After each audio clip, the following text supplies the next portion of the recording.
Macam-macam strategi, macam-macam taktik yang cuba dilakukan oleh golongan yang pro kepada liberal, pro kepada sekular ini untuk menjauhkan ulama daripada politik. Tetapi itulah kenapa mereka seakan hendak menjauhkan ulama dari politik. Kita intro dulu.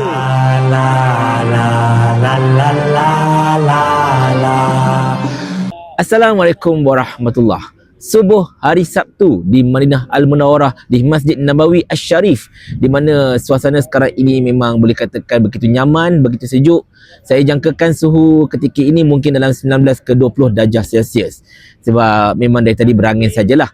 Dan alhamdulillah pagi ini merupakan mungkin insya-Allah subuh kedua yang terakhir kami dekat Madinah ini sebelum besok di mana kami akan bergerak ke Kota Mekah. Tapi sebelum kita berbicara tentang topik yang saya nak sampaikan pada hari ini, iaitu usaha setengah pihak untuk menjauhkan peranan ulama dari dalam politik, saya nak sentuh tentang satu perkara ini dahulu, iaitu macam mana yang kita tahu tuan-tuan dan puan-puan sekalian, berkemungkinannya pada bulan hadapan, bulan Disember, akan dianjurkan dekat negara kita ini pertandingan Miss World Noble Queen, yang di mana akan melibatkan konon-kononnya lebih kurang dalam 25 negara lah macam tu.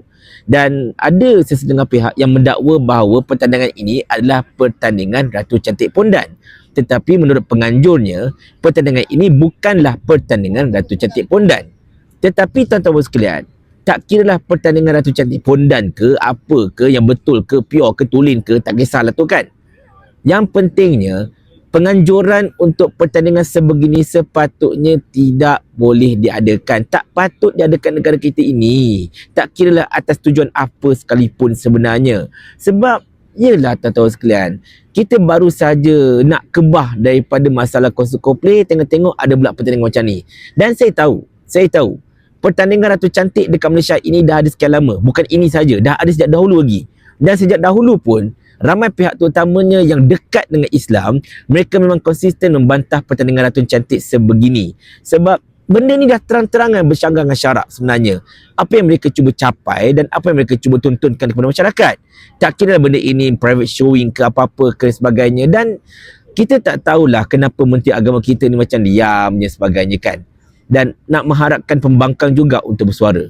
Tapi menyebut tentang pembangkang ini tuan-tuan sekalian, saya pun mengharapkan juga kepada PAS terutamanya, janganlah bila anda menjadi pembangkang, baru anda hendak lantang bersuara itu dan ini, buka mulut dekat parlimen dan sebagainya. Sepatutnya, jikalau anda menjadi kerajaan seperti mana ketika kerajaan Perikatan Nasional dahulu, anda berada dalam kerajaan, patut anda lebih lantang pada ketika itu untuk menentang benda-benda macam ni. Gunakan segala kekuatan apa yang anda, pengaruh yang anda ada, gunakan segala-galanya untuk menentang segala bentuk kebobrokan, kemaksiatan seperti ini. Jangan tunggu nak jadi pembangkang baru lantang nak bersuara. Ini teguran ikhlas saya untuk PAS dan juga untuk mana-mana pihak yang betul-betul hendak menegakkan Islam dekat negara kita ini. Balik pada topik kita tuan-tuan sekalian. Sebenarnya asas kepada video saya pada hari ini adalah berkenaan dengan status yang di bawah ini. Di mana Mamat ini memang selalu komen dekat Facebook saya. Dan dia ni memang, kita tahulah memang walanon lah. Tetapi inilah ayat yang sebenarnya kita selalu dengar dari dulu sampai sekarang, di mana mereka ini cuba untuk mencari naratif demi naratif bagi hendak orang kata apa, menjauhkan ulama atau nak menyingkirkan kedudukan ulama dalam politik secara asasnya. Dan ini adalah perkara yang terbaru, di mana dia mendakwa bahawa kerana ulama-ulama inilah yang menyebabkan sahabat Nabi dibunuh dan masyarakat berpecah belah dan sebagainya. Tuan-tuan dan puan-puan sekalian, saya tidaklah mahu untuk kelihatan macam melagak ke apa-apa ke tidak. Ilmu saya pun rendah sangat-sangat. Masa dia kecil, sangat-sangat kecil daripada benda yang paling kecil. Tapi, kalaulah budak ini betul-betul mengkaji tentang sirah Nabawiyah, dia pasti tahu yang para sahabat Nabi radhiyallahu anhum semuanya adalah ulama. Dalam Islam ini tuan-tuan sekalian, yang paling ulama sekali ialah of course Nabi SAW. Itulah yang paling ulama di kalangan sekalian ulama. Bahkan Nabi lah yang paling ulama berbandingan semua Nabi dan Rasul yang pernah diturunkan, diutuskan oleh Allah SWT. Nabi yang paling ulama. And then kemudian selepas Nabi SAW, dalam agama Islam ini, yang paling ulama ialah sahabat-sahabat Nabi, terutamanya para khulafa ar-rasyidin.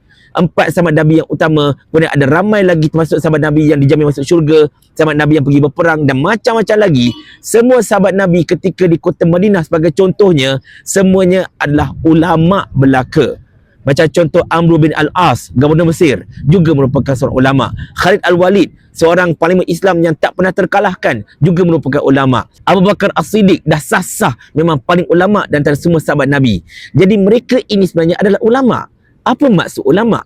Ulama ini adalah mereka yang berilmu. Mereka yang ada ilmu yang banyaknya, Allah telah anugerahkan mereka dengan ilmu begitu banyak, terutamanya berkenaan dengan agama Islam, maka mereka inilah yang digelarkan sebagai ulama. Dan kalau kita lihat, Abu Bakar sebagai contohnya merupakan seorang ahli politik, pernah menjadi khalifah.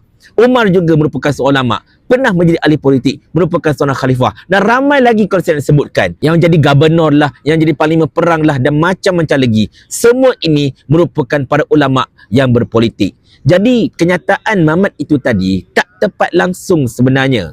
Masalahnya yang berlaku pada selepas kewafatan Nabi ialah di mana mereka ini mula diresapi dengan perasaan orang kata apa, berpecah belah dan sebagainya. Sebab benda ini memang Allah telah kata benda ini akan berlaku pada setiap umat manusia.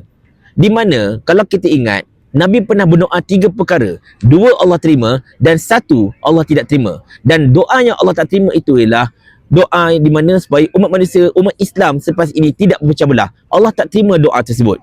Ini ada dalam satu riwayat. Minta maaf, saya lupa sangat-sangat perawi siapa.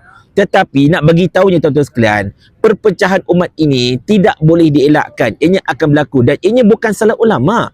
Sebab anda kata kalau zaman Nabi itu, contohnya kan, camp for example, Ali kalau gaduh dengan camp Muawiyah sebagai contohnya. Kedua-dua pihak ini, Ali dan Muawiyah, kedua-dua ini adalah ulama belaka. Jadi macam mana kita nak kata, oh ulama lah yang menyebabkan sahabat Nabi terbunuh. Sedangkan sahabat Nabi terbunuh itu juga merupakan ulama belaka. Jadi tuan-tuan sekalian, saya nak betulkan ramai pihak dekat sini. Sebenarnya, ulama inilah yang patut sangat-sangat terlibat dalam politik.